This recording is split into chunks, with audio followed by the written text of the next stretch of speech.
और जो seeding effect है दोनों की पावर सेम हो जाती है लगभग, ठीक है। अगर अपन बात करें स्कैंडियम से क्रोमियम तक जेड इफेक्ट डोमिनेटिंग रहता है सीडिंग से, तो जेड इफेक्ट अगर बढ़ेगा तो साइज घटेगी, यानी स्कैंडियम की साइज ज्यादा, फिर टाइटेनियम की, फिर वेनेडियम की कम, फिर क्रोमियम की उससे कम, ठीक है। मैग्नीज की साइज क्रोमियम से भी ज्यादा, आयरन से भी ज्यादा हो जाती है। ये एक्सेप्शनली बढ़ती क्यों है, क्यों बढ़ेगी, क्योंकि मैग्नीज है वो 3d5 कॉन्फ़िगरेशन है, यानी स्टेबल कॉन्फ़िगरेशन है। स्टेबल कॉन्फ़िगरेशन इस कारण इसमें वीक मेटेलिक बॉन्डिंग होगी, और वीक अगर मेटेलिक बॉन्डिंग हो रही है, वीक हो रही है तो पैकिंग लूज होगी, और पैकिंग अगर लूज हो रही है, यानी पैकिंग अगर लूज हो रही है, पैकिंग लूज है तो भाई क्या होगी, साइज इसमें इंक्रीज हो जाएगी। इतनी बात क्लियर? ओके। अब देखो कॉपर और जिंक की बात कर लेते हैं।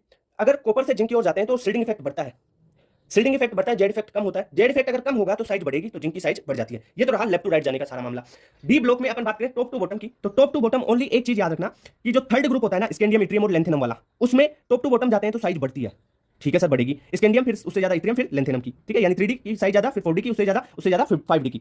अगर फोर्थ टू 12th ग्रुप की बात करें तो इसमें 4D की साइज 5D के बराबर हो जाती है। 3D की तो कम है, 3D से ज्यादा 4D की, और 4D की